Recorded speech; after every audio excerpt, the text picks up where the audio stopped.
गठबंधन में बहुत आजकल जरा खलबसात फैला हुआ है, तो इनके गठबंधन के खलबसात में ही आमदार साहब हमको भी जरा लपेट लेते हैं क्या। आमदार साहब मैं तो सीधा बोलता था, आज भी बोलता हूँ, तो मालेगांव शहर के आमदार को अभी भी कुछ नहीं आता। अब वो बोल रहे मैं भी अब सीख गया हूँ। क्या सीखे मालूम है?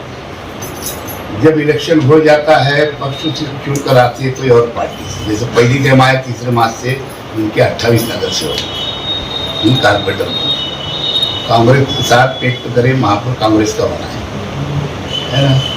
फिर उसके बाद में इन्होंने फिर इनके सीटी आई वो 3 मार्च थी,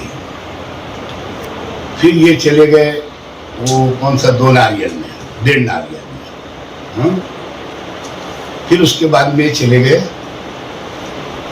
हिमायत में। और जब जब ये किसी भी पार्टी से चुन कर के आए तो इन्होंने इसको ही कोई पक्ष देखा नहीं कि मैं कौन से पक्ष का है, कौन सी पार्टी का। अभी जैसे मेरे बने तो आप लोगों ने देखा, ये शहर जानता, ये महाराष्ट्र जानता कि गाड़ी में किसके घूमे, किसको वोट दिए राज्यसभा में, विधान परिषद में, है ना। और हमारे बारे में बोलते हैं कि वो जा करके अजीत दादा से मिलते हैं। अरे हम सेकुलर लोग हैं, और ये जो पार्टी चुन कर गया वो सेकुलर पार्टी है क्या? हिमायत कोई सेकुलर पार्टी है? अब इनकी सेकुलर अगर पार्टी होती तो ये बीजेपी को वोट नहीं देते, ये शिंदे के साथ मिलके विधान परिषद में वोट नहीं देते। तो पिछले टाइम में जब चुनकर आए थे, पहले टाइम जब भी इनका यही रवैया था, यानी सेकुलर आवाम की वोट लेकर के जाके बीजेपी सेना इनको वोट देना। और हम तो इसलिए जाते, जैसे आसिफ भाई गए थे अभी मिलने के लिए, जब पार्टी एक भी थी हमारी, वो भी जब भी अजीत दादा से मिला करते थे। और आज गांव के अंदर अगर कुछ काम दिख रहा है रोड रास्तों का, तो जब भी अजीत दादा ने हमको फंड दिया 15 करोड़, भुजबल साहब ने 5 करोड़ जब पालक मंत्री थे, और अजीत दादा ने। आज भी हम आवाम के काम के लिए आसिफ भाई गए, 50 करोड़ मांगा, हो सकता 15-20 करोड़ रुपये मिल जाएगा, तो किसका फायदा होगा? मालेगांव शहर की जनता का, आवाम का। लेकिन मैं समझता हूँ इनको इतना बुरा लगा इस बात का, आसिफ भाई जब अजीत दादा से मिले। अजीत दादा तो बीजेपी में गए नहीं ना, मैं तो बीजेपी में गया नहीं ना। ये तो अंदर 1.5 नारियल के रहते सोनिया गांधी से मिलते थे। बोले मैंने सोनिया गांधी से मिलकर के वो मंजूरी करवाया, आमदार भी नहीं थे, इन सब सिविल। तो झूठ बोलने में देखते एक नंबर, मुंह खोला झूठ बोला, मुंह खोला झूठ बोला। अब अगर इनके बारे में इनके गठबंधन के लोग अगर कोई बात अगर बोल रहे हैं, इनकी चोरी पकड़ रहे हैं, इनके 8 करोड़ के फंड के अंदर अगर किसी ने टेंडर भर दिया, इनको क्यों इतना बुरा लग रहा? टेंडर भरना हर किसी का अधिकार है, कोई भी ठेकेदार कोई भी काम का टेंडर भर सकता है, प्रेशर दबाव नहीं चलता। हाँ, एक कंप्रोमाइज होता है, भाई ठीक है 2 काम तू ले ले, 4 काम तू ले ले। मैं तो ये बोलूंगा कि पहली आमदर का फंड, आमदरगी का फंड इनका, और आज की आमदरगी के ये 3.5-4 साल के फंड की चौकसी होना चाहिए। क्योंकि जो मैं लोगों की, जब इनके गठबंधन के लोगों की प्रेस सुनता हूं, तो उसमें समझ में आता है कि यह काम ही नहीं हुआ और बिल निकल गया। तो इन्होंने भी बाजू के मंत्री जो है हमारे महाराष्ट्र के दादा भुसे साहब, उनका ही धंधा सीख लिए। इनके रोड ये भी क्या करते, खाली मंजूर करते, रमजानपुरे के अंदर ये रोड मंजूर, वो रोड मंजूर, तो रोड ही बनता है, बिजली की निकल जाता है। खाली इधर के नहीं उधर कैंप का भी ऐसी है, पूरे वो इलाकों के ग्रामीण भाग का ही। तो ये सीख, वो जो बोलते रहे मैंने सीख लिया, वो आपसे बात करें, मैंने सीख लिया, है ना।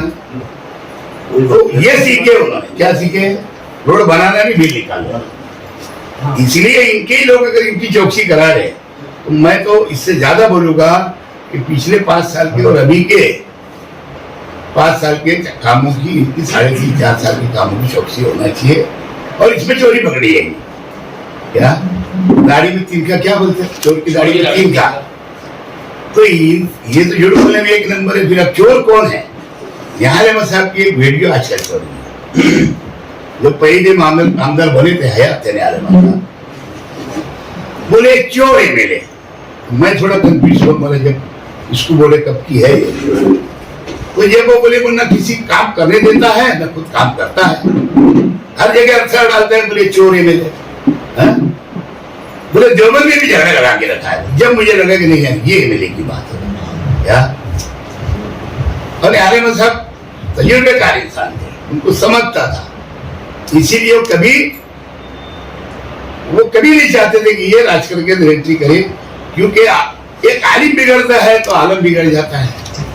और यही तजुर्बा निहाल अहमद साहब को, तब चोर मैंने नहीं बोला है, चोर निहाल अहमद साहब ने बोले, उनकी वीडियो जो आजकल चल रही है।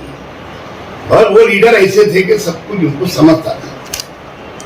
और बताओ ना, इसके ये एमएलए की नियत कब साफ है पब्लिक के बारे में, जनता के बारे में, ये लोगों के घर के बारे में बोले। मुझे तो इतना मालूम है कि अगर मैं जब बताना शुरू करूंगा ना तो इनको ये गांव छोड़ के भाग जाना पड़ेगा।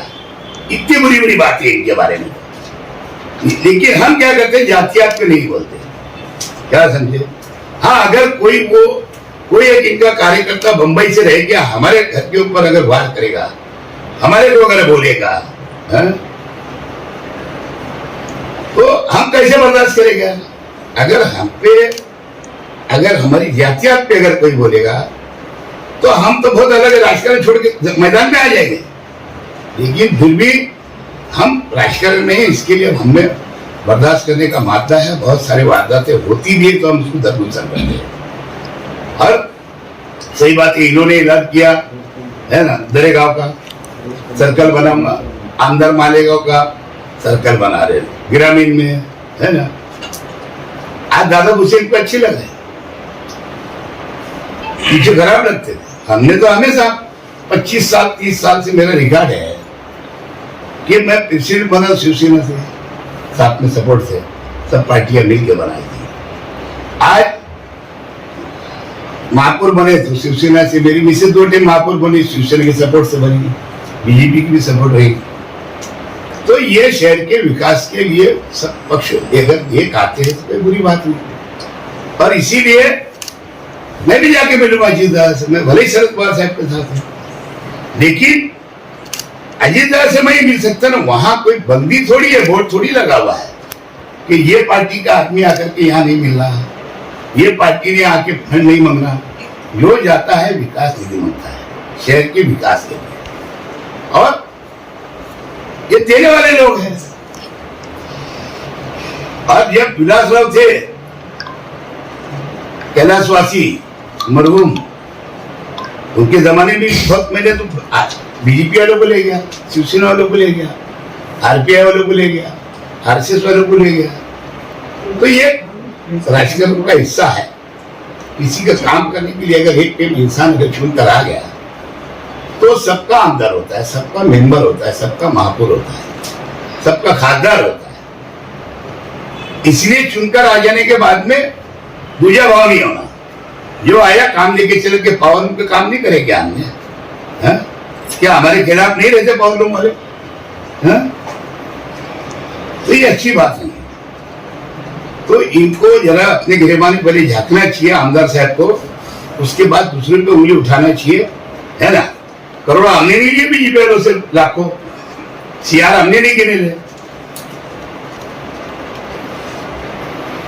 एक बात ये रही, दूसरी बात, जो उठ रहा वो छूटो, जो उठ रहा वो छूटो घर पट्टी के बारे में।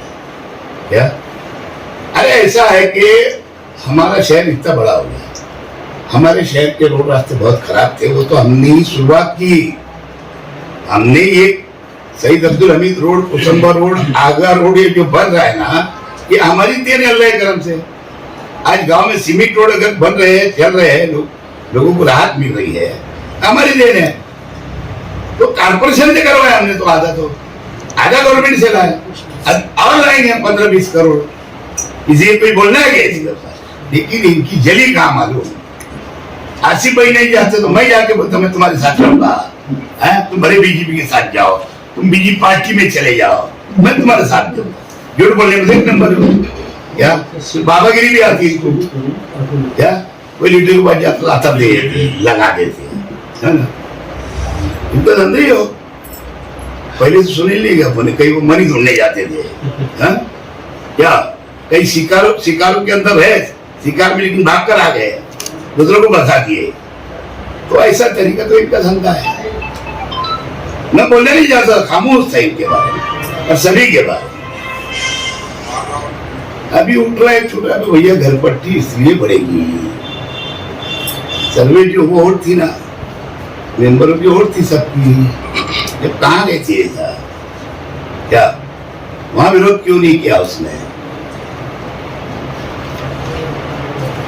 अरे ये क्या है, कुछ लोग मेरी जैसे वो इन्होंने बोले तो मेरी उंगली पकड़ के अल्लाह ने कुछ चलाया हमारे गाँव में राजकारण में। तो लेकिन वो कैसा है कि अल्लाह सबको नवाजता है, हर एक को नहीं नवाज देता। सब अमीर हो गए है ना, तो गरीब तो कोई रहेगा। अगर एक आमदार को सब थोड़ी आमदार हो जाएगी। जैसे मुफ्ती से आबाद हो गए आमदार, क्या लालच जागी थी ना, तो हो गए। तालीम अच्छे थे। अभी वो कोई उनके ही बंदा कोई उनके खिलाफ बोल रहा हो कि ये आसिफ भाई ने बोले वो क्रिकेट ग्राउंड बनवाया, इनको सही में आता ही क्या था? ये तो दूसरे के माल पे है ना बैठने का नागोबा, ये धंधा है इनका आमदार साहब का। और अगर इन्होंने कुछ घर हमारे क्या कर लेगा, तो हमारे घर पे आके क्या देख लिया, क्या ले लेगा, ऐसा बोल रहा हूं मैं। मैं बोल रहा हूं नहीं, जातियत तो उतरा ना, जातियत तो बोलने का लगा। इतने तमाशे है क्या कि जिसके घर यानी इससे हटके सब ये पैसा खाने पे से, धंधे करने पे से, नहीं बनाने पे से क्या, तो इनको गांव छोड़ के भाग जाना पड़ेगा। शुरू करूंगा तो मैं एक की रिपोर्ट मैं नहीं रखता। तो इन्होंने ऐसी हरकत नहीं करना चाहिए। कहने दे है तमीज से पेश आना चाहिए। हमारे घर मत देखो, अब दादागिरी से हम डराते नहीं, अब दादागिरी करते का सब छोड़ चुके हैं हम लोग। कहा ये धंधा नहीं है हमारा, वो जूना मेरा एक था। अब कोई हमारे आंख पर आएगा तो हमारे हाथ पर थोड़ी बंधे हुए यार, कभी जवाब तो देना पड़ता ना है, वो सब आता हमको। अब रह गया मैं एक लिखी लेटर देने वाला हूँ, कंप्लेन देने वाला हूँ और बाकायदा इनके कामों की अब मेरे लेटर पे चौकसी कराऊंगा। क्या समझे? एक दूसरा, खिचड़ियों में दम देने वजह से मेरे लोग को दो, रजिस्ट्रेशन नहीं है, सब नहीं है, बस मिलना ही पड़ेगा, देना ही पड़ेगा। इनकी नियत हर जगह पैसे में रही थी, थोड़ी बाजे में जाएगी। न्यायालय में सब बोलते थे चोर, उसके साथ एक मैं लगाया था, थोड़ी बाजे में